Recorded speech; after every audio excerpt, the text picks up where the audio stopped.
বিসমিল্লাহির রহমানির রহিম। সুপ্রিয় শিক্ষার্থীবৃন্দ, তোমাদের সবাইকে অনলাইন ক্লাসে স্বাগতম। আমি তোমাদের সাথে আছি আকরাম হোসেন, প্রভাষক, রসায়ন বিভাগ, চট্টগ্রাম কলেজ, চট্টগ্রাম।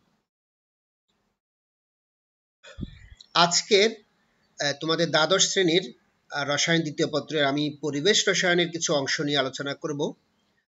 তোমাদের আগেই বলে রাখি, এই ক্লাসটি হচ্ছে একটা রিভিউ ক্লাস বলা যায়, কারণ তোমাদের সিলেবাস একবার শেষ হয়েছে, তো আমরা দ্বিতীয়বার আবার রিভিউ হিসেবে এটাকে শুরু করতে যাচ্ছি।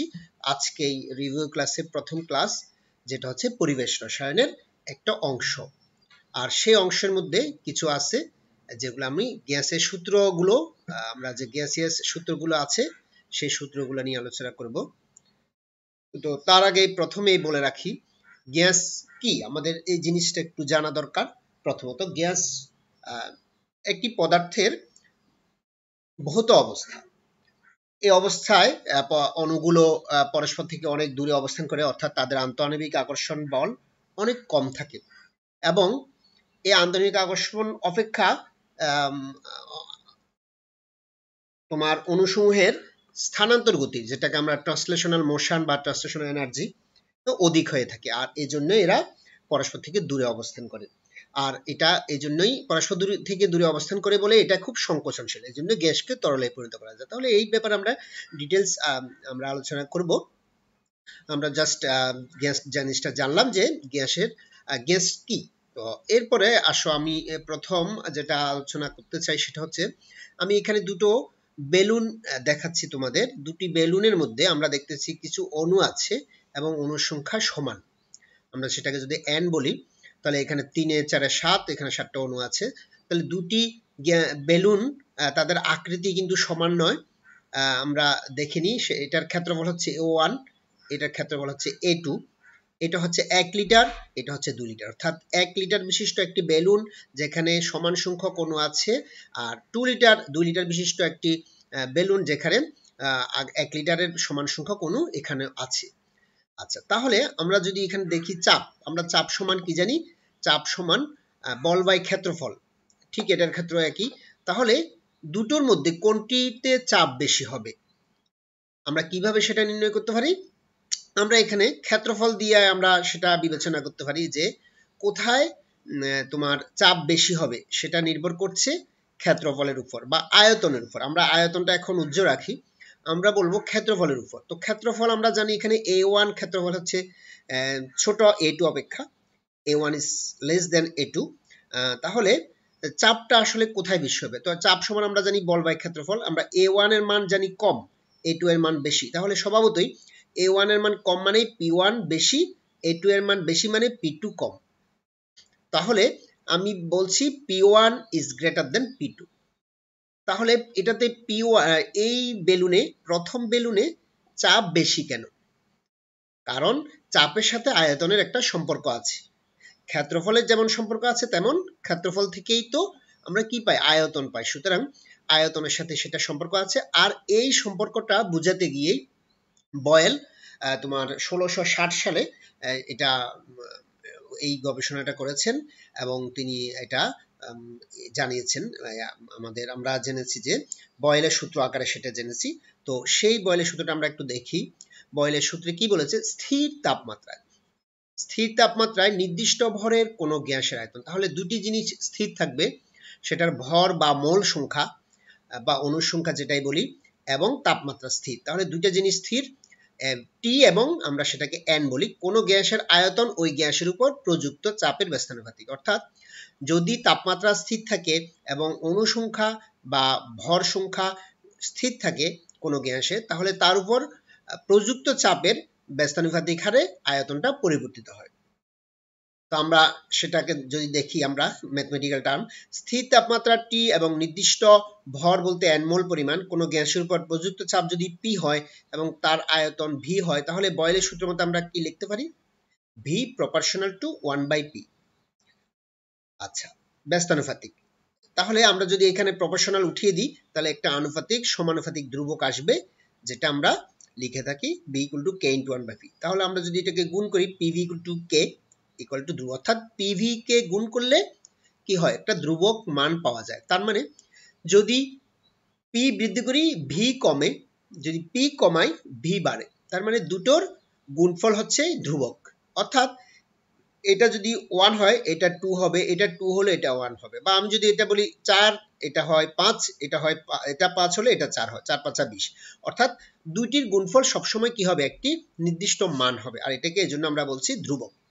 আচ্ছা, স্থির তাপমাত্রা এবং স্থির ভরের কোনো গ্যাসের উপর প্রযুক্ত চাপ যদি P1 হয় এবং P2 হয়, অর্থাৎ দুটি প্রযুক্ত চাপ বলতে কি বোঝাচ্ছে, যদি চাপ P1 হয় তার আয়তন হবে V1, যদি চাপ P2 হয় তার আয়তন হবে V2। কারণ চাপ যদি পরিবর্তন করি আয়তনও পরিবর্তিত হবে, অর্থাৎ তাদের মোট গুণফল হচ্ছে ধ্রুবক। তাহলে একটি চাপ P1 হলে তার আয়তন হবে V1, একটি চাপ, আবার এটা যদি চাপ আমি বাড়াই বা পরিবর্তন করি, সেটা বাড়াই বা কমাই, তাহলে আয়তনও কি হবে, পরিবর্তিত হবে ঠিক ওই অনুপাতে। এজন্য আমরা এটাকে লিখতে পারি P1 V1 equal to P2 V2। আচ্ছা, এটাকে আরো সুন্দর ব্যাখ্যার জন্য আমরা একটু যেতে পারি। যেমন দেখো, দুটি সিলিন্ডারে আমরা দেখতে পাচ্ছি গ্যাস আছে সমান সংখ্যক 2 4 5 2 4 5, হ্যাঁ, অনুসংখ্যা আমরা ধরে নিলাম সমান। তাহলে তার এর আয়তন হচ্ছে V1 সমান 1 লিটার আর P1 সমান 100 মিলিমিটার পারদ, আর এটার V2 হচ্ছে 0.5 লিটার, P2 হচ্ছে 200 মিলিমিটার পারদ। তাহলে আমি যদি গুণ করি এটাকে দেখা যায় P1 V1 equal to P2 V2, দেখা যায় যে এটার গুণফল P1 V1 এর গুণফল 100 আর P2 V2 এর গুণফলও 100। তাহলে আমরা জানলাম যে দুটার মানই সমান, অর্থাৎ ধ্রুবক, কোনো রকমের চেঞ্জ হবে না। কারণ V1 এখানে বেশি ছিল, P1 কম ছিল, এখানে V2 কম P2 বেশি, অর্থাৎ এমন ভাবে পরিবর্তিত হবে দুটার গুণফল সবসময় কি হবে, সমান হবে, একটা নির্দিষ্ট মান হবে। আচ্ছা, এরপরে আসো আমরা লেখচিত্র দেখি, এটা খুবই ইম্পর্টেন্ট। এই লেখচিত্রটা অনেকেই ভুল করে থাকে। আচ্ছা, আমরা মূল সমীকরণে যাই, v equal to k into 1/p, এটা হচ্ছে বয়েলের সূত্রের গাণিতিক সমীকরণ। আর এই সমীকরণ অনুযায়ী আমরা দেখি y equal to mx। আমরা যদি এই সমীকরণটা ব্যবহার করে গ্রাফ আঁকি, আমরা জানি y equal to mx, এটা একটি মূল বিন্দুগামী সরলরেখার সমীকরণ। mx প্লাস c নয় কিন্তু mx, সুতরাং মূল বিন্দুগামী সরলরেখার সমীকরণ, এটা আমরা খুব ভালো করে জানি। আমরা যদি দেখি v ভার্সেস 1/p লেখচিত্র অঙ্কন করি, তবেই সেটা কি হবে, মূল বিন্দুগামী সরলরেখার সমীকরণ হবে। আর v ভার্সেস যদি p করি, অর্থাৎ একটি বাড়লে p কম v বেশি, p যত বাড়বে v তত কমবে, একটার ইনভার্স প্রপোর্শনাল। সুতরাং ইনভার্সলি প্রপোর্শনাল হলে সেক্ষেত্রে এটা হবে উপবৃত্তাকার বা আমরা এটাকে বলি অধিবৃত্তীয় হাইপারবোলিক কার্ভ। আর এটা হচ্ছে মূল বিন্দুগামী সরলরেখার সমীকরণ y equal to mx সমীকরণ অনুযায়ী যদি আমরা দেখি। এখন আসো, এই ক্ষেত্রে T1 T2 T3 তাপমাত্রা, T1 T2 T3, কিন্তু আমরা জানি কি স্থির তাপমাত্রা। তাহলে এতগুলা তাপমাত্রা কেন? এতগুলা তাপমাত্রা হচ্ছে, অর্থাৎ স্থির তাপমাত্রা ধরো তুমি 30 ডিগ্রি সেলসিয়াস ধরলে, আবার কেউ ধরলো স্থির তাপমাত্রায়, অর্থাৎ ওই তাপমাত্রা এটা পরীক্ষা করলো বয়েলের সূত্র 40 ডিগ্রিতে, আর কেউ 50 ডিগ্রিতে করলো। এর জন্য গ্রাফটা একই রকম হবে, বাট এটার পজিশনটা একটু পাল্টাবে, কারণ তাপমাত্রা যত বৃদ্ধি হবে তার সাথে কি হবে, আয়তনেরও পরিবর্তন হবে অবশ্যই, কারণ আমরা জানি তাপমাত্রার সাথে আয়তনের পরিবর্তন আছে। আচ্ছা, আমরা সেটা একটু দেখি কিভাবে হয়। দেখো, এটা একটা লম্বাভাবে একটা আমরা সরলরেখা আঁকলাম। এখন আমরা দেখব এই প্রথম T1 এ আয়তন কত, আয়তন কম, যত T2 তাপমাত্রা যত বাড়তেছে আয়তন তত বাড়তেছে, কারণ তাপমাত্রা যত বাড়তেছে আয়তন তত বাড়তেছে, কারণ আমরা জানি কি তাপমাত্রা বাড়ালে আয়তন বৃদ্ধি পায়, সাধারণত আমরা যে কোনো গ্যাসের ক্ষেত্রে আমরা জানি সেটা। তাহলে এই তাপমাত্রায় সবচেয়ে আয়তন বেশি, সুতরাং এই তাপমাত্রা হচ্ছে বেশি, অর্থাৎ T3 এর মান T2 অপেক্ষা বেশি, T2 এর মান T1 অপেক্ষা বেশি। আর এগুলোকে বিভিন্ন তাপমাত্রায় দেখানোর কারণ হচ্ছে, আমরা বললাম আমরা একটা রেখা আঁকলেও এখানে চলবে, আমরা তিনটা রেখা কেন দেখাচ্ছি, অর্থাৎ স্থির তাপমাত্রা সেটা যে কোনো তাপমাত্রায় নিতে পারি, আমরা সেটা 25 ডিগ্রিতে নিতে পারি বা 30 ডিগ্রিতে নিতে পারি অথবা 35 ডিগ্রিতে নিতে পারি, অর্থাৎ একটা তাপমাত্রায় আমরা এগুলা কি গ্রাফটা অঙ্কন করতে পারি। আর এই গ্রাফের ক্ষেত্রে বলবো আমরা যে এটা মূল বিন্দুগামী, কিন্তু আমরা এখানে ডট ডট কেন দেখাচ্ছি, আসলে ডট ডট দেখানোর মানে হচ্ছে আমরা তো এটাতে ভি ইকুয়াল টু যদি আমরা যদি ডাইরেক্ট লিখি, অর্থাৎ এখানে 0 0 মূল বিন্দুগামী সরলরেখার সমীকরণ যদি হয় 0 0 হয়, তখন তো আয়তন শূন্য, এটা তো কি আমরা লিখতে পারবো না, কারণ আয়তন শূন্য হয়, গ্যাসের আয়তন শূন্য হয় একমাত্র যখন তাপমাত্রা কত থাকে -273°C হয়, কিন্তু অন্য কোনো তাপমাত্রায় এর উপরের তাপমাত্রা কি হয় না, আয়তন শূন্য হয়। সুতরাং আমরা এটাকে এই জন্য ডাইরেক্ট লিখি নাই, আমরা ডট ডট বিন্দু দিয়ে দেখিয়েছি। আচ্ছা, এরপরে আরেকটা গ্রাফ লেখা যায়, সেটা হচ্ছে পিভি ভার্সেস পি, অর্থাৎ এটাকে আমি যদি গুণ করি, আমরা জানি যে পিভি ইকুয়াল টু কে হয়, তো ওই পিভি সমান ধ্রুবক, আর পি যতই বৃদ্ধি করি পিবি এর মান কি হবে, ধ্রুবক হবে, অর্থাৎ পি যতই বৃদ্ধি করি ভি এর মান কমবে, সুতরাং তাদের গুণফল ধ্রুবক হবে। আর ধ্রুবক যে কোনো মান পি এর সাথে যদি পিবি এর মান পরিবর্তন না হয়, যেমন আমরা আমাদের হার্টবিট যদি পরিবর্তন না হয় তখন ফ্ল্যাট হয়ে যায়, ঠিক পিবি এর মানও কি ফ্ল্যাট, অর্থাৎ কোনো পরিবর্তন নাই, কারণ পিবি এর মান ধ্রুবক। আশা করি বুঝতে পারছো। এই তিনটি গ্রাফ পরীক্ষায় অবশ্যই আসে, এটা মনে রাখবে। এরপর আসি আমরা সমতাপীয় রেখা কি, এই রেখাগুলোকে কেন সমতাপীয় রেখা বলা হয়। তোমরা জানবে অবশ্যই যে আমরা নির্দিষ্ট তাপমাত্রায় এই গ্রাফগুলো অঙ্কন করি বলেই এদেরকে সমতাপীয় রেখা বলা হয়, কারণ একই তাপমাত্রায় এই গ্যাসগুলা তোমার এই গ্রাফগুলো অঙ্কন করা হয় একই তাপমাত্রায়, অর্থাৎ এই সূত্রটি এক নির্দিষ্ট তাপমাত্রায় আয়তনের সাথে চাপের পরিবর্তন প্রকাশ করে, তাই এটাকে সমতাপীয় রেখা বলে। এটা খুব ইম্পর্টেন্ট প্রশ্ন। আচ্ছা, এরপরে আসো আমরা একটা অঙ্ক করব বয়েলের সূত্রের উপর। স্থির তাপমাত্রায় 103 কিলোপ্যাসকেল চাপে একটি বেলুনে 30 লিটার হিলিয়াম গ্যাস ভর্তি করে উড়িয়ে দেওয়া হলো। কিছু উপরে ওঠার পর ওই বেলুনে হিলিয়াম গ্যাসের আয়তন কত হবে, যেখানে চাপ 25 কিলো প্যাসকেল। তো আমরা এখানে দেখতে পাচ্ছি এটা কোন সূত্রকে সমর্থন করে। আমরা প্রথমে দেখব তাপমাত্রা স্থির কিনা, যেহেতু তাপমাত্রা স্থির সুতরাং এখানে চাপের সাথে আয়তনের পরিবর্তন, তাহলে এটা আমরা জানি বয়েলের সূত্র। তাহলে এখানে আমরা কি কি জানি, এখানে P1 হচ্ছে 103 কিলো প্যাসকেল, V1 হচ্ছে 30 লিটার, P2 হচ্ছে 25 কিলো প্যাসকেল, V2 হচ্ছে কত লিটার আমরা বের করব। তাহলে আমরা যা বয়েলের সূত্রতে আমরা কি জানি, P1 V1 equal to P2 V2। আচ্ছা, তাহলে B2 এর মান আমরা বের করব। B2 এর মান আমরা যদি বসাই তাহলে আসে 1.24 × 10⁻² লিটার। হ্যাঁ, তাহলে খুব সহজ অঙ্ক। তো এক্ষেত্রে অনেকগুলো অঙ্ক আছে বইতে, তোমরা দেখে নিবে। মোটামুটি আমি একটা স্যাম্পল আকারে করালাম। এরপর আসো চার্লসের সূত্র। চার্লসের সূত্র কি, স্থির চাপে নির্দিষ্ট ভরের, এটা মনে রাখবে চার্লসের দুইটি সূত্র আছে, একটা হচ্ছে সেলসিয়াস স্কেলে আর একটা হচ্ছে কেলভিন স্কেলে। তাহলে এইভাবে মনে রাখলে তোমাদের বুঝতে সুবিধা হবে। অনেকেই পরীক্ষায় গোলমাল করে ফেলে, অর্থাৎ আমি কোনটা লিখবো সিদ্ধান্ত নিতে পারে না। সেলসিয়াস স্কেলে অথবা তুমি কেলভিন স্কেলে যে কোনোটাই তুমি লিখতে পারো। স্থির চাপে নির্দিষ্ট ভরের কোনো গ্যাসের আয়তন। তো আমাদের তাহলে এক্ষেত্রে নির্দিষ্ট কি কি, স্থির কি কি থাকবে, চাপ এবং ভর। বয়েলের সূত্রে ছিল তাপমাত্রা এবং ভর, আর এখানে চাপ এবং ভর। কোনো গ্যাসের আয়তন প্রতি ডিগ্রি সেলসিয়াস তাপমাত্রা পরিবর্তনে 0°C তাপমাত্রায় গ্যাসটির আয়তনের 273/1 পরিবর্তিত হয়। দেখো, পরিবর্তিত হয় তার মানে বৃদ্ধিও পেতে পারে, হ্রাসও পেতে পারে। সুতরাং আমরা দুইটি দেখব, বৃদ্ধি পেলে কি হবে, হ্রাস পেলে কি হবে।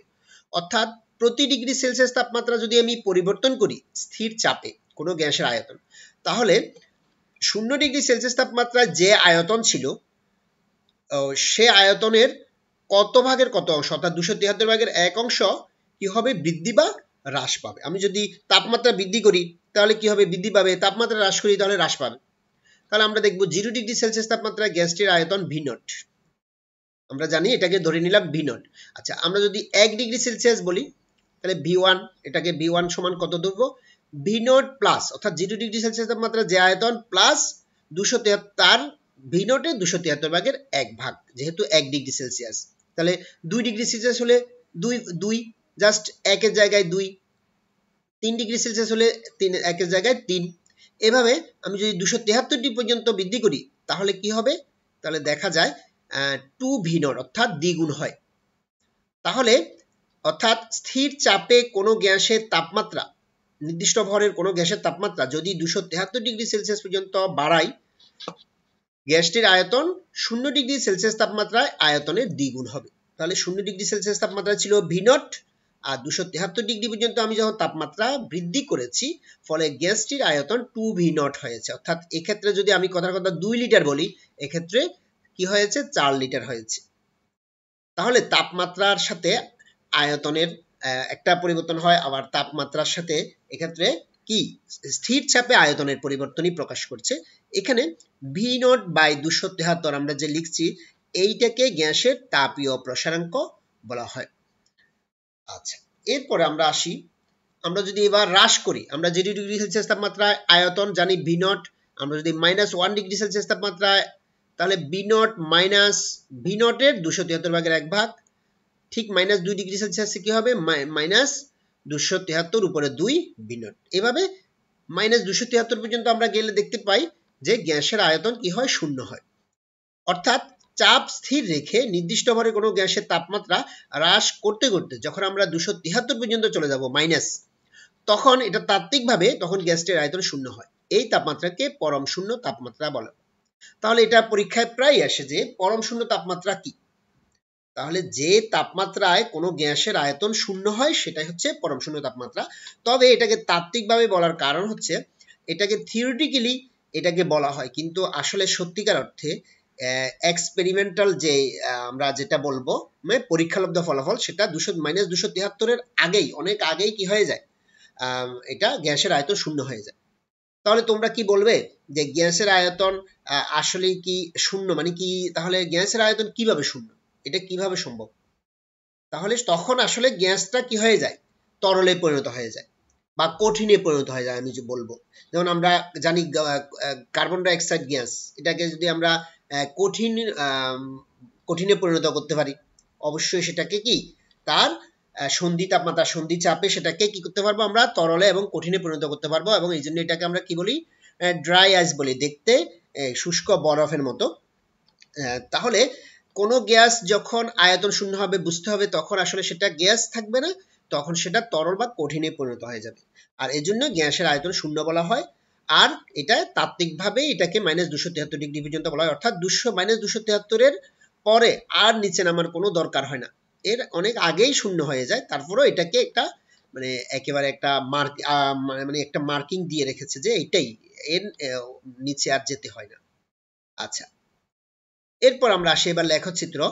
আমরা তাহলে ডিগ্রি সেলসিয়াস স্কেলে আমরা যে সমীকরণটা জানি V = V0 plus V0 by 273 into T, এই সমীকরণটা হচ্ছে ডিগ্রি সেলসিয়াস স্কেলে সার্লসের সমীকরণ।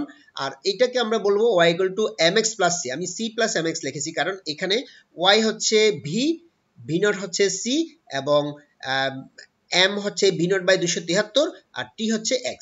এখন আমরা যদি গ্রাফ অঙ্কন করি, তোমরা সবাই জানো y = mx প্লাস c, সেটা হচ্ছে ছেদাংশ, ছেদগামী রেখা, সরল রেখা, মূলবিন্দুগামী নয়। তাহলে এই প্রতিটা, এই যে এটা একটা y অ্যাক্সিস আর এটা হচ্ছে x অ্যাক্সিস, আমি যদি বলি এটা হচ্ছে y অ্যাক্সিস নীলটা y অ্যাক্সিস আর এটা হচ্ছে x অ্যাক্সিস। x অ্যাক্সিসে কি আছে, টেম্পারেচার ডিগ্রি সেলসিয়াস আছে, t ডিগ্রি সেলসিয়াস, আর এদিকে আছে ভলিউম v। আচ্ছা, আমি যদি এখানে আমরা স্থির চাপে কিন্তু এই গ্রাফগুলো অঙ্কন করছি, এই জন্য আমরা P1 P2 P3 বলছি। এখন P1 is greater than P2 is greater than P3 কেন, ঠিক একইভাবে আমরা বলতে পারি এখানে আয়তন, আমি যদি বলি এখানে আয়তন কম, এখানে আয়তন বেশি, এখানে আয়তন আরো বেশি। তো চাপের সাথে আয়তনের সম্পর্ক একটু আগে আমরা পড়ে আসছি বয়েলের সূত্রে। তাহলে আয়তন যদি বেশি হয় চাপ কম হবে, তাহলে P3 কম, তাহলে আয়তন যত কম চাপ বেশি, তাহলে P1 is greater than P2 is greater than P3। আচ্ছা, এবার আসি এই রেখাগুলাকে, এগুলো হচ্ছে ছেদগামী রেখা। এই আমি যদি P1 চাপে যদি আমি এই রেখাটা অঙ্কন করি, তাহলে এটার ছেদাংশ হবে কত, দেখো c, অর্থাৎ V0। আর এটার ক্ষেত্রে V0 হবে এতটুকু, এটার ক্ষেত্রে V0 হবে এতটুকু। অর্থাৎ প্রতিটা চাপে, আলাদা আলাদা চাপে আমি এটাকে কি করতে পারবো, আমি এই সরলরেখাগুলো এঁকেছি, আমি যে কোনো একটা আঁকলেও চলবে। তো আমি স্থির চাপ কত ধরেছি সেটাই হচ্ছে বিষয়। আচ্ছা, এখন দেখো পিছনে এটাকে ডট ডট করে বর্ধিত করেছি, পিছনের এটা আসলে আমি বর্ধিত অংশ, কিন্তু এটা কিন্তু আসল অংশ নয়, এটা বর্ধিতাংশ, এটা বর্ধিত অংশ। এই বর্ধিত অংশটা কেন করেছি, কারণ এই কোন গ্যাস যখন ডিগ্রি সেলসিয়াস স্কেলে থাকে এবং এটাকে যখন পিছনের দিকে বর্ধিত করা হয় দেখা যায় যে এটা একটা বিন্দুতে মিলিত হয়, সেটা হচ্ছে -273 ডিগ্রি সেলসিয়াস। আর তখন এটার তোমার আয়তন হয়, গ্যাসের আয়তন হয় 0। আর এই জন্যই বিজ্ঞানীরা বলেছেন যে তোমার -273 ডিগ্রি সেলসিয়াস তাপমাত্রায় যে কোনো গ্যাসের আয়তন কি হয়ে যায়, 0 হয়ে যায়। অর্থাৎ এটাকে 0 ধরে, 0 কেলভিন ধরে আমরা যদি হিসাব করি তাহলে এখানে হয় 273 ডিগ্রি সেলসিয়াস, 273 কেলভিন হয়। আর এই অবস্থায় আয়তন হয় গ্যাসের 0। তাহলে এই যে মানে গ্যাসের আয়তন 0 হয়ে গিয়েছে, আমরা দেখতে পাচ্ছি এখানে ভি হচ্ছে 0, কিন্তু এখানে ভি কিন্তু যদি 0 হতো তাহলে এটা তো মূলবিন্দুগামী হতো, তাহলে এখানে ভি 0 নয়, ভি এর একটা মান আছে অবশ্যই। আচ্ছা, আমরা এরপরে আরেকটা গ্রাফ দেখব, সেটা হচ্ছে volume versus Kelvin scale. Volume versus Kelvin scale, তখন আমরা কি করব, শুধুমাত্র এই যে রেখাটা সে রেখাটা একই থাকবে, অর্থাৎ জাস্ট -273 ডিগ্রি সেলসিয়াসকে 0 কেলভিন ধরেছি, 100 ডিগ্রি -100 ডিগ্রি সেলসিয়াসকে 173 কেলভিন ধরেছি, 0 ডিগ্রি সেলসিয়াসকে 273 কেলভিন ধরেছি। কারণ আমরা -273 কে যদি 0 ধরি তাহলে -100 তে হয় 173, 0 তে হয় 273, আর এভাবেই বাড়তে থাকবে। অর্থাৎ প্রতি ডিগ্রি সেলসিয়াস সমান প্রতি কেলভিন, তবে কি হবে, ডিগ্রি সেলসিয়াসের সাথে 273 সবসময় যোগ হবে। আর এভাবেই কেলভিন স্কেল প্রতিষ্ঠিত হয়েছে। তাহলে এটা হচ্ছে একটা y = mx সমীকরণ ফলো করে। আমরা যদি t কেলভিন, আমরা কেলভিন স্কেলে যদি গ্রাফটা আঁকি সেটা হচ্ছে y = mx সমীকরণ ফলো করে, আর যদি ডিগ্রি সেলসিয়াস স্কেলে করি সেটা কিন্তু y = mx + c স্কেল সমর্থন করে। এবার আসো, প্রতিটার ক্ষেত্রেই আমরা চাপ স্থির থাকবে। আচ্ছা, সমচাপীয় রেখা কেন বলা হয় এই রেখাগুলোকে? একইভাবে আমরা বয়েলের সূত্রে দেখেছি সমতাপীয় রেখা, আর এখানে সমচাপীয় রেখা, অর্থাৎ স্থির চাপে এই গ্রাফগুলা, অর্থাৎ ভলিউম ভার্সেস ডিগ্রি সেলসিয়াস বা ভলিউম ভার্সেস কেলভিন স্কেল মাধ্যমে আমরা কি করি, এই গ্রাফগুলো অঙ্কন করি বলে এদেরকে কি বলা হয়, বা এই প্রক্রিয়াটা সম্পন্ন করা হয় বলে এটাকে বলা হয় সমচাপীয় রেখা। এটা খুব ইম্পর্টেন্ট, এগুলো সংজ্ঞা হিসেবে পরীক্ষা আসে 1 মার্কে, তোমরা জানো, জ্ঞানমূলক প্রশ্ন। আচ্ছা, এরপর আসো চার্লসের সূত্র, বিকল্প প্রতিপাদন, যেটা কেলভিন স্কেল অনুসারে। আচ্ছা, প্রথমে তো আমরা জানি 0 ডিগ্রি সেলসিয়াস তাপমাত্রা আয়তন হচ্ছে V0, T1 ডিগ্রি সেলসিয়াস তাপমাত্রায় V1 = আমরা কি বলতে পারি, V0 + T1/273 × V0। কারণ আমরা জানি 0 ডিগ্রি সেলসিয়াস তাপমাত্রা আয়তনের 273 ভাগের 1 ভাগ বৃদ্ধি বা হ্রাস পায়, তাহলে বৃদ্ধি পেয়েছে। আচ্ছা, তাহলে এটা সমান আমরা যদি কমন নিই V0, তাহলে হয় 1 + T1/273, এটা সমান লেখা যায়, আমরা এইভাবে লিখতে পারি। আর এই 273 + T1 সমান আমরা লিখতে পারি ক্যাপিটাল T1, অর্থাৎ কেলভিন স্কেলের কেলভিন তাপমাত্রা আমরা লিখতে পারি। যেহেতু আমরা জানি কি T + 273, অর্থাৎ ডিগ্রি সেলসিয়াসের সাথে 273 যোগ করলে সেটা হয় ডিগ্রি কেলভিন। আচ্ছা, অনুরূপভাবে T2 ডিগ্রি সেলসিয়াস তাপমাত্রায় আমরা আয়তন V2 সমান কি লিখতে পারি, এখানে T1 যদি হয় আর এটা T2 হবে, বাকিগুলো ঠিক থাকবে। আচ্ছা, 1 এবং 2 নং দুইটা সমীকরণ আমরা এখন পেয়েছি। আমরা 1 কে 2 দ্বারা ভাগ করে পাই, যদি পাই এরকম লিখতে পারি, দেখো V1/V2 সমান T1/273, T2/273, আর V0 কাটা যাবে। আচ্ছা, 273 কাটা যায়, তাহলে আমরা লিখতে পারি V1/V2 = T1/T2, অথবা আমরা আবার লিখতে পারি V1/T1 = T2 হবে। এটা একটু ভুল হয়েছে, তোমরা জিনিসটা ঠিক করে নিবে, T2, অর্থাৎ V/T = K। আমরা সহজে বলতে পারি যে এটাকে সংক্ষেপ রূপ হিসেবে আমরা লিখতে পারি V/T = K, অর্থাৎ V = KT, V = KT। আচ্ছা, সুতরাং V proportional to T। তাহলে আমরা কি জানলাম, যে স্থির চাপে কোনো গ্যাসের আয়তন তার পরম তাপমাত্রার সমানুপাতিক। স্থির চাপে নির্দিষ্ট ভরের কোনো গ্যাসের আয়তন এর পরম তাপমাত্রার সমানুপাতিক। এটাই হচ্ছে চার্লসের সূত্রের বিকল্প প্রতিপাদন। আচ্ছা, এরপরে আমরা যদি দেখি গ্রাফ, হ্যাঁ, V = KT, এটা হচ্ছে y = mx সমীকরণ, আর এটাকে আমরা ডাইরেক্ট মূলবিন্দুগামী সরলরেখার সমীকরণ বলতে পারি। কারণ যখন আয়তন 0 হয়, হ্যাঁ, তখন আমরা এটাকে এভাবে ডাইরেক্ট এভাবেই এই গ্রাফটাকে অঙ্কন করতে পারি। আচ্ছা, এরপর আসো আমরা চার্লসের সূত্রের উপর একটা অঙ্ক করব। 15 ডিগ্রি সেলসিয়াস তাপমাত্রায় এবং 1 অ্যাটমসফিয়ার চাপে একটি গ্যাস নমুনার আয়তন 4.50 লিটার। 30 ডিগ্রি সেলসিয়াস তাপমাত্রায় এবং 760 মিলিমিটার চাপে মার্কারির চাপে গ্যাসটির আয়তন কত হবে? তাহলে এখানে একটা আয়তন দেওয়া আছে, একটা আয়তন বের করতে হবে, আর তাপমাত্রার পরিবর্তন দেওয়া আছে। সুতরাং চাপ আমরা দেখতে পাই যে এখানে চাপ দুইটা চাপ দেওয়া আছে, কিন্তু এটা 1 অ্যাটমসফিয়ার, এটা হচ্ছে 760 মিলিমিটার চাপ। তো 760 মিলিমিটার মার্কারি মানেই হচ্ছে 1 অ্যাটমসফিয়ার। সুতরাং চাপ হচ্ছে এখানে স্থির। সুতরাং আমরা এটা ধরে নিব এটা হচ্ছে চার্লসের সূত্রকে সমর্থন করছে। যেহেতু চাপ স্থির, তাপমাত্রা পরিবর্তন হচ্ছে, আয়তন পরিবর্তন হচ্ছে, তাহলে এটা হচ্ছে চার্লসের সূত্র সমর্থন করছে। এখানে কি কি দেওয়া আছে আমরা একটু দেখি। প্রাথমিক তাপমাত্রা দেওয়া আছে, এটাকে আমরা কেলভিনে নিয়ে যাব। শেষ তাপমাত্রা দেওয়া আছে, এটাকে কেলভিনে নিয়ে যাব। প্রাথমিক আয়তন দেওয়া আছে, শেষ আয়তনটা আমরা বের করব। তাহলে আমরা চার্লসের সূত্র অনুসারে কি জানি? V1/T1 = V2/T2 or V2 সমান এত। আমরা তাহলে যদি যেটা পাই 4.73 লিটার, তাহলে ইজি অঙ্ক চার্লসের সূত্র অনুসারে। এই অঙ্কগুলা তোমরা সহজেই মনে রাখবে, এগুলা এমসিকিউ তো আসতে পারে। তবে এটাও মনে রাখবে যে 15 ডিগ্রি সেলসিয়াস তাপমাত্রায় আয়তন কত আজ দেওয়া আছে, 30 ডিগ্রি সেলসিয়াস তাপমাত্রায় আয়তন বের করো। তুমি হয়তো হুটহাট কি করতে পারো, এটাকে তুমি মনে করতে পারো তাপমাত্রা 15, আয়তন 4.5, তাপমাত্রা 30, আয়তন কত হবে? 9 হবে।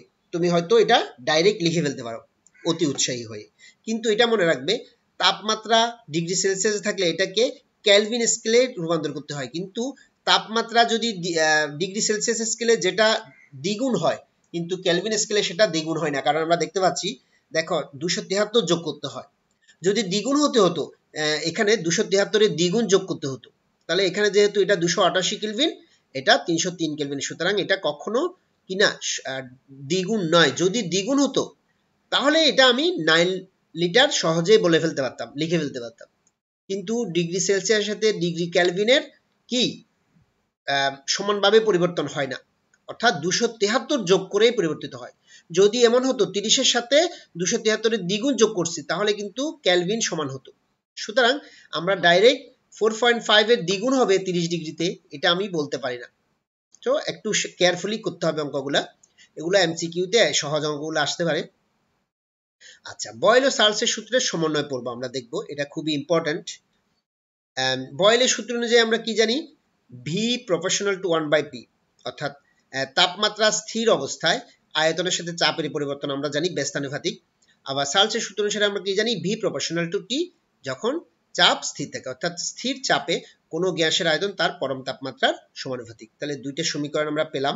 যখন TOP উভয়ই পরিবর্তনশীল, অর্থাৎ এই অবস্থায় চাপ পরিবর্তনশীল, এই অবস্থায় তাপমাত্রা পরিবর্তনশীল, সুতরাং তাপমাত্রার সাথে দুটি পরিবর্তনশীল, তখন আমরা 1 ও 2 নং সমীকরণকে লিখতে পারি V proportional to 1/P into T, অর্থাৎ কোনোটাই স্থির নয়। তখন আমরা লিখতে পারি এটাকে V equal to সমানুপাতিক ধ্রুবক নিয়ে আসতে পারি, আর এটাকে লিখতে পারি PV equal to KT, অর্থাৎ PV/T equal to K আমরা লিখতে পারি। এখন দেখো এই সমীকরণটাকে আমরা এভাবেও লিখতে পারি P1 V1/T1 equal to P2 V2/T2।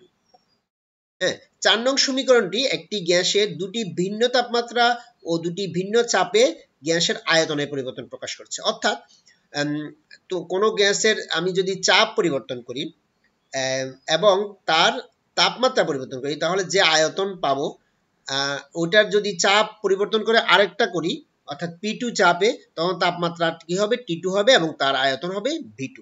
সুতরাং এই ইকুয়েশনটার মাধ্যমে আমরা কি করতে পারি? যে কোনো গ্যাসের চাপ এবং তাপমাত্রা পরিবর্তন করলে এর আয়তনের পরিবর্তন কত হয় আমরা সেটা নির্ণয় করতে পারি। অথবা যে কোনো তিনটা রাশি দেওয়া আছে, আমরা চতুর্থটা বা আমরা এভাবে আমরা কি করতে পারি? অন্যটা নির্ণয় করতে পারবো।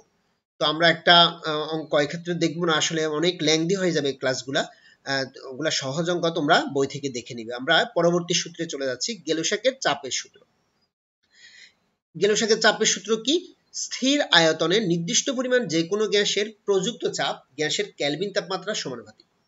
তো গেলুসাক লক্ষ্য করেছেন যে এই যে আয়তনের সাথে তোমার তাপমাত্রার আমরা V proportional to T দেখেছি পরিবর্তন, তাহলে স্থির আয়তনে তোমার চাপের সাথে তাপমাত্রারও একটা সম্পর্ক অবশ্যই আছে।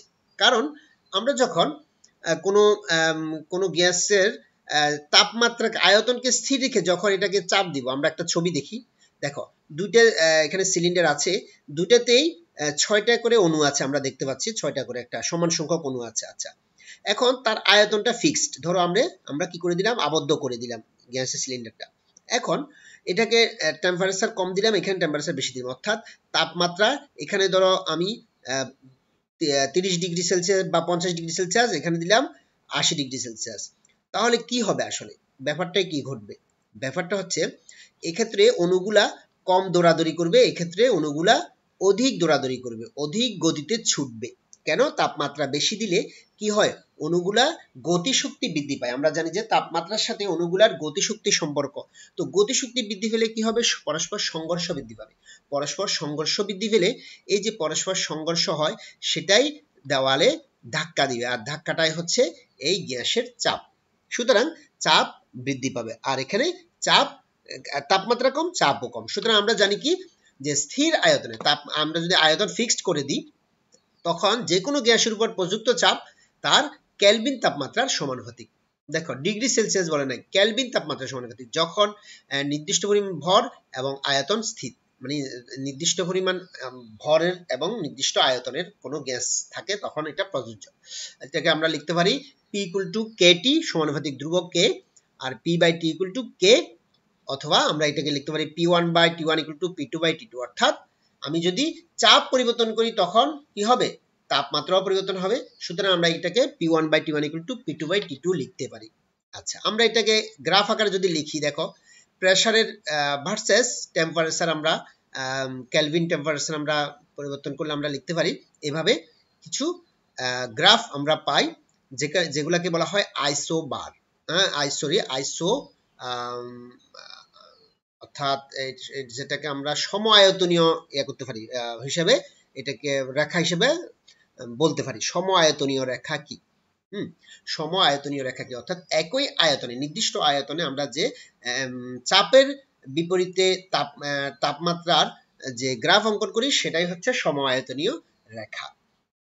আচ্ছা, এখন এখানে B1, B2, B3, B4 কোনটি বড় কোনটি ছোট সেটা আমরা সহজেই কি নির্ণয় করতে পারি, যে চাপের সাথে আয়তনের সম্পর্ক কি। আমরা জানি চাপের সাথে আয়তনের পরিবর্তন হচ্ছে কি, ব্যস্তানুপাতিক। সুতরাং আমরা এখানে B1 ছোট হবে, অর্থাৎ চাপ বেশি B1 ছোট, চাপ বেশি B1 ছোট। চাপ বেশি, আমরা যদি একটা ঠিক আগের মতোই আমরা একটা সরলরেখা অঙ্কন করি, সেই সরলরেখার সাথে এখানে আয়তনটা, এখানে চাপ বেশি এই আয়তনে, এই চাপ কম এই আয়তনে, অর্থাৎ চাপ কম আয়তনের সাথে চাপের সম্পর্ক। সুতরাং B4 হচ্ছে সবচেয়ে কি বেশি। আচ্ছা, এরপরে তাপমাত্রা বৃদ্ধি করলে গ্যাসের চাপ বৃদ্ধি পায় কেন বলতো? আমরা একটু আগেই বলেছি, তাপমাত্রা বৃদ্ধি করলে গ্যাসের অণুর গতিশক্তি বৃদ্ধি পায়, আর এই গতিশক্তি বৃদ্ধি পেলে সেগুলোর মধ্যে সংঘর্ষ বৃদ্ধি পায়, আর সংঘর্ষ বৃদ্ধি পেলে সেখানে চাপ বৃদ্ধি পায়। তাহলে এই হচ্ছে গেলুসাকের সূত্র। আমরা গেলুসাকের চাপের সূত্র একটা অঙ্ক করব। একটি অক্সিজেন সিলিন্ডার 250 অ্যাটমসফিয়ার চাপ সহ্য করতে পারে। সিলিন্ডারটিকে 125 অ্যাটমসফিয়ার চাপে ও 27 ডিগ্রি সেলসিয়াস তাপমাত্রায় অক্সিজেন গ্যাস দ্বারা পূর্ণ করা হলো। কত তাপমাত্রায় সিলিন্ডারটি বিস্ফোরিত হবে? দেখো বিস্ফোরিত হবে, মনে রাখবে কত চাপ সহ্য করতে পারে, আর সিলিন্ডারটি বিস্ফোরিত হবে। আমরা এখানে অঙ্কটা জাস্ট একটু করে কয়েক সেকেন্ড করলে আমরা বুঝতে পারবো। 125 অ্যাটমসফিয়ার চাপ ও 27 ডিগ্রি সেলসিয়াস তাপমাত্রা এটাকে পূর্ণ করা হয়েছে, আর এটা ডবল চাপ সহ্য করতে পারবে। তাহলে এই চাপে যে আয়তনটা, যে তাপমাত্রাটা আমরা বের করব, আমাদের তাহলে এখানে চাপ দেওয়া আছে দুইটা, তাপমাত্রা একটা দেওয়া আছে, আরেকটা তাপমাত্রা বের করব। সুতরাং এটা গেলুসাকের চাপের সূত্রকে সমর্থন করে। তার ফলে মনে রাখবো যে 250 অ্যাটমসফিয়ার চাপ যেহেতু সহ্য করতে পারে, সুতরাং এই চাপে যেই তাপমাত্রা আমরা পাবো, সেই তাপমাত্রায় এটা বিস্ফোরিত হবে না, সেই তাপমাত্রা অতিক্রম করলেই তবে এটা কি হবে, বিস্ফোরিত হবে। এটা মনে রাখতে হবে। সুতরাং আমরা প্রশ্নের মধ্যে আমরা লিখতে পারি, প্রথম তাপমাত্রা হচ্ছে 27 + 273 মানে 300 কেলভিন। প্রথম চাপ হচ্ছে P1 125 অ্যাটমসফিয়ার। দ্বিতীয় তাপমাত্রা হচ্ছে হোয়াট বের করব আমরা, দ্বিতীয় চাপ হচ্ছে 250 অ্যাটমসফিয়ার চাপ। তাহলে গেলুসাকের চাপের সূত্র P1/T1 = P2/T2 আমরা জানি। সেখানে বা T2 সমান আমরা তাহলে বের করব T2 সমান হচ্ছে T2 সমান নিচে P1 উপরে P2 T1 আমরা মানগুলো যদি বসাই আসবে 600 কেলভিন। এখন যেহেতু প্রশ্নে ডিগ্রি সেলসিয়াস দেওয়া আছে আর তুমি কেলভিনে আর ডিগ্রি সেলসিয়াসে অবশ্যই তোমাকে কি করতে হবে, আবার কেলভিন থেকে সেলসিয়াসে দিয়ে দিতে হবে, যে 600 কেলভিন বা 600 থেকে 273 ডিগ্রি সেলসিয়াস সমান 327 ডিগ্রি সেলসিয়াস। তাহলে এই 327 ডিগ্রি সেলসিয়াস হচ্ছে এই 250 অ্যাটমসফিয়ার চাপে এই তাপমাত্রা হয়, অর্থাৎ এই তাপমাত্রা হলেই এই চাপ হয় তখন, আর তখন এইটা অতিক্রম করলেই কেবল সিলিন্ডারটি বিস্ফোরিত হবে। কিন্তু এই তাপমাত্রা পর্যন্ত এটা কি করতে পারে, চাপ সহ্য করতে পারে। এত চাপ সহ্য করা মানে এত তাপমাত্রা সহ্য করা, কারণ এটার সাথে এটা সম্পর্ক আছে, P1 এর সাথে T2, P2 এর সাথে T1। সুতরাং 250 হচ্ছে P2, 250 হচ্ছে P2 আর T2 হচ্ছে কত 327। তাহলে 327 পর্যন্ত সহ্য করতে পারে, কিন্তু 327 একটু বেশি হবে তবে সিলিন্ডারটি কি হবে, বিস্ফোরিত হবে। তো অঙ্কগুলো করার সময় একটু সাবধান থাকতে হবে, প্রশ্নটা কি চাচ্ছে, কি বলতে চাচ্ছে আমাকে সেটাই বুঝতে হবে। যদি বলতো কত তাপমাত্রা পর্যন্ত সিলিন্ডারটি সহ্য করতে পারে বা বিস্ফোরিত হবে না, যদি প্রশ্নটা এরকম বলে তখন কিন্তু উত্তর ভিন্ন হবে, যে 327 ডিগ্রি সেলসিয়াস পর্যন্ত এটি সহ্য করতে পারে। তো সুতরাং প্রশ্ন দেখে আমরা জিনিসটা একটু চিন্তা করব। আচ্ছা, এরপর আসো অ্যাভোগাড্রোর সূত্র। স্থির তাপমাত্রা ও চাপে যে কোনো গ্যাসের সম আয়তনে সমান সংখ্যক অণু থাকে। তো অর্থাৎ V প্রপোর্শনাল টু N যখন তাপমাত্রা এবং চাপ স্থির থাকে। আমরা লিখতে পারি V equal to K into N, proportional উঠা দিয়ে K হচ্ছে সমানুপাতিক ধ্রুবক, বা V by N equal to K। আচ্ছা, এবার আসো আমি জিনিসটাকে একটু খুব সুন্দরভাবে তোমাদেরকে সহজভাবে বুঝিয়ে দিতে চাই। সেটা হচ্ছে যে কোনো গ্যাসের সম আয়তনে সমান সংখ্যক অণু থাকে। এখন আসো আমরা তিনটা বেলুন নিয়েছি, তিনটা বেলুন তিনটা গ্যাস আছে, এখানে 1 লিটার নাইট্রোজেন, এখানে 1 লিটার অক্সিজেন, এখানে 2 লিটার কার্বন ডাইঅক্সাইড। দেখো তিনটি বেলুন আছে, এখানে 1 লিটার নাইট্রোজেন গ্যাস আছে, এখানে 1 লিটার অক্সিজেন গ্যাস আছে এবং এখানে 2 লিটার কার্বন ডাইঅক্সাইড গ্যাস আছে। কোনোভাবে যে কোনো একটিতে মোল সংখ্যা তুমি নির্ণয় করলে এটা যে কোনো ভাবে তোমাকে যে কোনো ক্লু দেওয়া হয়েছে, তুমি কি করলে পারলে যে এটাতে 3 মোল নাইট্রোজেন আছে, 3 মোল নাইট্রোজেন আছে, তাহলে এখানে কত মোল অক্সিজেন থাকবে সেটা কিভাবে বলবে, ওই যে সেটা তুমি অ্যাভোগাড্রো সূত্র অনুযায়ী বলবে। তোমাকে বলা হয়েছে এখানেও 3 মোল আছে, কারণ কি বলেছে, সম আয়তনে, যে কোনো গ্যাসের সম আয়তনে, এবং সেটা হতে হবে অবশ্যই স্থির তাপমাত্রা ও চাপে, অর্থাৎ একটি নির্দিষ্ট তাপমাত্রা ও চাপে এই গ্যাসে এর 1 লিটার নাইট্রোজেনে যা থাকবে, যত মোল থাকবে, 1 লিটার অক্সিজেনও তত মোল থাকবে, 1 লিটার কার্বন ডাইঅক্সাইডও তত মোল থাকবে। তবে সমস্যা হচ্ছে এটা যদি 2 লিটার যেহেতু, তাহলে এখানে কয় মোল থাকবে, এখানে থাকবে 6 মোল, কারণ এখানে 2 লিটার। তাহলে সম আয়তনে সমান সংখ্যক অণু, 1 লিটার 1 লিটার, এবং স্থির তাপমাত্রা চাপ তোমাকে যদি বলে এটা 25 ডিগ্রিতে কত মোল থাকবে, এটা 25 ডিগ্রিতে কত মোল, তাহলে সমান থাকবে। কিন্তু এটা 25 ডিগ্রি, এটা 30 ডিগ্রি, তখন কিন্তু অ্যাভোগাড্রো সূত্র ফলো করবে না, কারণ স্থির তাপমাত্রা ও চাপ অবশ্যই কি করতে হবে, ফলো করতে হবে। তাহলে আশা করি বুঝতে পারছো, আমাদের এই ছিল অ্যাভোগাড্রো সূত্র। এরপরে আসি ডাল্টনের আংশিক চাপ সূত্র। খুবই ইম্পর্টেন্ট প্রশ্ন, এখান থেকে অঙ্ক আসে, প্রায় অঙ্কগুলো আসে। আমরা দেখব যে ডাল্টনের আংশিক চাপ সূত্র কি। আচ্ছা, নির্দিষ্ট তাপমাত্রায়, তাহলে তাপমাত্রা নির্দিষ্ট, পরস্পর বিক্রিয়াবিহীন 2 বা ততোধিক কোনো গ্যাস মিশ্রণ, আসলে পরস্পর বিক্রিয়াহীন কোন গ্যাস হয়, সাধারণত আদর্শ গ্যাস। তাহলে এগুলো আসলে আদর্শ গ্যাসের ক্ষেত্রে প্রযোজ্য, আমরা যতগুলো সূত্র পড়ব গ্যাসের সবগুলাই আদর্শ গ্যাসের ক্ষেত্রে প্রযোজ্য।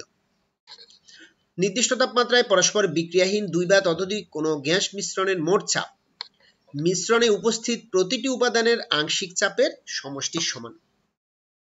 তাহলে প্রথমত তোমাকে চিন্তা করতে হবে নির্দিষ্ট তাপমাত্রা আর পরস্পর বিক্রিয়াবিহীন 2 বা ততোধিক গ্যাস আমি নিয়েছি একটা পাত্রে, তাহলে তাদের মোট চাপ কি হবে, তাদের যে আলাদা আলাদা যে তারা ওই পাত্রে যে চাপ দিবে তাদের সেই আংশিক চাপের সমষ্টির সমান হবে।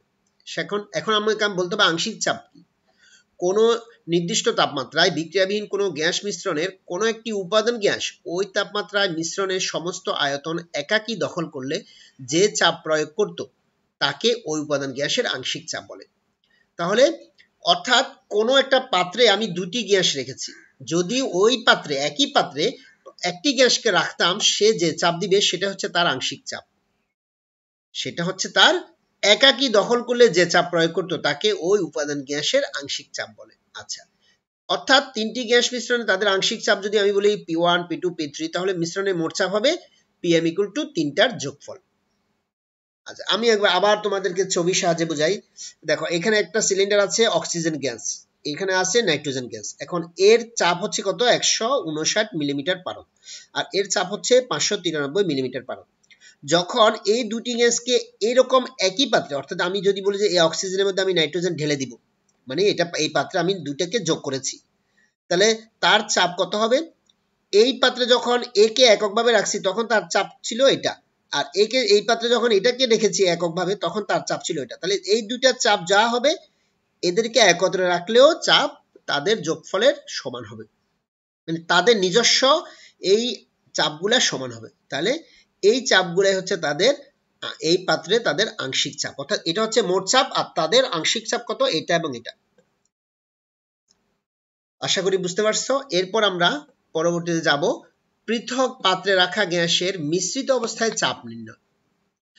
আমি যখন পৃথক পাত্রে রাখবো গ্যাসকে, আবার তাদেরকে মিশ্রিত করব, তখন তার চাপ কত হবে আমি সেটা নির্ণয় করব, এবং এটাই পরীক্ষায় বেশিরভাগ আসে।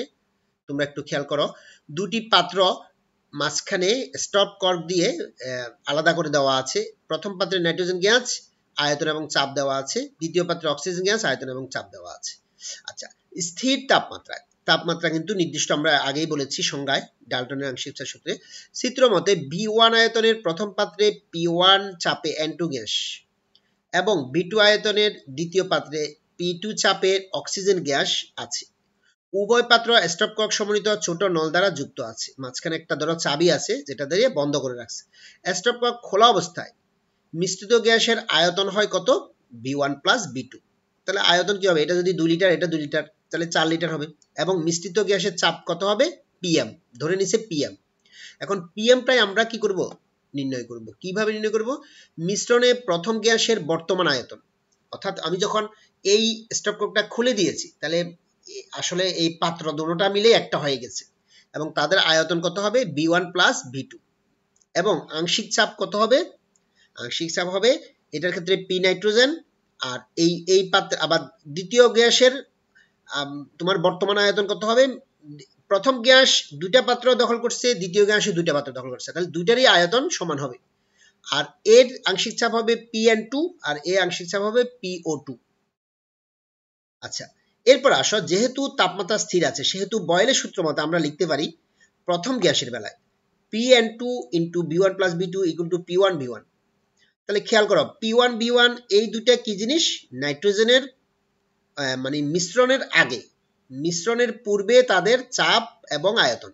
দেখো P1 B1 এটা হচ্ছে মিশ্রণের পূর্বে, আর এটা হচ্ছে মিশ্রণের পরে। আমরা এই যে ব্যাখ্যা বলেছি, আয়তন হচ্ছে B1 + B2 আর আংশিক চাপ হচ্ছে Pn2। তাহলে এটাকে লিখতে পারি Pn2 সমান আমরা এভাবে লিখতে পারি P1 B1 / B1 + B2।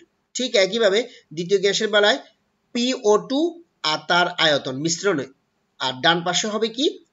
P2 B2, তার মানে তার আয়তন ছিল B2 আর চাপ ছিল P2। সুতরাং আমরা PO2 সমান লিখতে পারি P2 B2 / B1 + B2। এখন আসো, নাইট্রোজেন ও অক্সিজেন এই দুটি গ্যাসের বেলা আমরা লিখতে পারি Pm = কি হবে? দুইটার আংশিক চাপ যোগফলের সমান। তাহলে দুইটার সমান আমরা কি পেয়েছি? একটু আগে দেখেছি আমরা এই দুইটা মান। এই দুইটা মানকে আমরা এভাবে লিখতে পারি, দুইটা লসাগু করলাম, P1 B1 + P2 B2, নিচে B1 + B2। আচ্ছা, এই আবার Pm এর সাথে এটাকে কোণাকুণি আমরা বজ্র গুণন করলাম, সমান এটা থাকে। আমি এটা সমান আবার কি লিখতে পারি? B1 + B2 সমান V লিখতে পারি। কেন?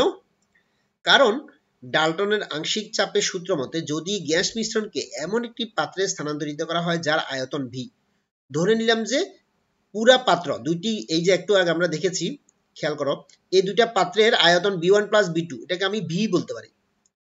সুতরাং আমি কি বলেছি? এটাকে B1 + B2 কে আমি এই যে V বলেছি। তাহলে এটা কেন বলতে পারবো? কারণ এই দুইটা মানেই আসলে মোট আয়তন, সুতরাং আমি এটা সমান V বলতে পারি।